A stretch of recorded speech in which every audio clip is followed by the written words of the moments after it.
fia whaafelo i atu ile nei fo i tae au mā lole fo lau. Usi mai la whaafonga o talafo wala Radio Samoa. Ole ai pai ma pera pet mo mea aia whanau onga i le so.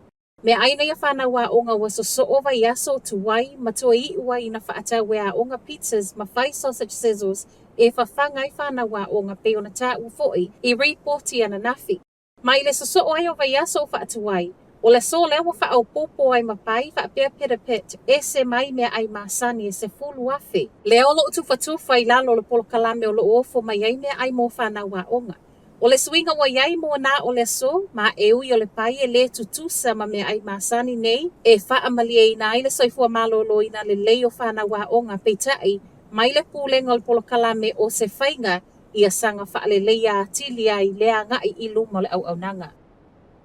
E silia ma le ono se fulu ngā luenga o le a leto iai e le Callaghan Innovation, a o toe whaatu langai lea au nanga i lalo o polo a inga le malo. Masina tāluai lea na fofola mai ai le nei fuafuanga i whape whaamuta nisi o ngā luenga. A e tuu whaatasi nisi o au nanga ma le Public Research Organisation, po le whaala potopotonga lea e tuu whaatasi i totonu, o le isi se fulu lua i le se fulu valu masina. Reportia le tio whaavau maloa ni usila, o lea lavana whaamautino mai e le minister o suenga whaasai e nisi Shane Retty. O lea so tolu se fulu o yuni lea whaamuta i le whaatupeina o nisi o vaenga o le au nanga. I le taimi nei o le onos fulma le tolu avano whai ngā luenga o le a fia o lea lava e wha ngā solo, pe fia o le a whaamuta, ai fia fo i atu whaatasi, ma isi au nanga i fesotai. Ma o nei fuafuanga umal o whaasolo pea i loilonga.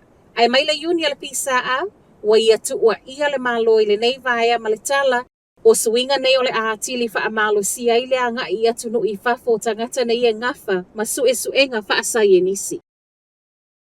To e fo i le waalele na au mai ei pangota mai au kilani kala i estete, ona ua waaleanga i se tase o pangota le wha amalama. Wha amaunia mai le vaenga o whale pui pui, to a valu pangota sai lunga le whai ngā malanga le nei le aso lulu. Peita ina whaate ia ina ua waaleanga i se tase o pangota ta mai ta i le wha amalama, ma wha amanu aliai lona lima. O le toe fo i le waalele i au kilani, na toe wha fo i lo pangota i le to ese saonga le mu. Ma o le pangotata mai ta i fo ina whaaleanga ina le wha amalama o le a whaia i ei mō lianga o wha asolo bea suenga. Mai le sui le pūlenga, o le whaingale nei e wha o ngā iwa alele whi awea i ei pangotata i lua vai aso se whainga i whaingo fie o na whi awea i ai i totonu ni usila. Ma o whainga malanga tongi pau fo i nei e na o le au whainga luenga lava ma pangotata.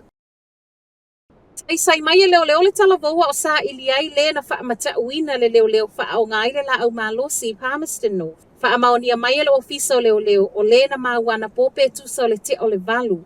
O le na maua mai se tasi o whale o a inga i Wanganui. O ana nafio le asolo na tolu le talu na su e leo a o lea wha to a maua. O le na sai mai e wha apeolo na ita tele na ia wha ataile la au malosi le leo ai e le ito e vave sola ese. Matala muli ave leo le na ia so aina le taavale leo lata il malai vaalele i au kilani, muli ai whaia lata utulinga. O le mata upule nei na mua i reportia, o le ali o loo ia whao o lima i le tamaita i totono le taavale a o paka i le kāpaka. Reportia le One News, o le ana whaamanu aliai ma le tamaita i sa ia aveina le taavale. A o le ali i wa ave leo, o le ana ia wha solo muli ina le taavale ma so ai le taavale leo. Ele i umai i o le ana toe wha wau i tūlinga, le ana o anga i sisifo au kilani, toe aluatu sola ai tia i le taavale. E tu whaatasia talo le tae aolo o whaatala noa pea mō lianga whaasanga i le luas fuluvalu tausanga wa tau fia e leo. Whai wa toi talo le nei fo i tae ao, manuia tele le nei aso.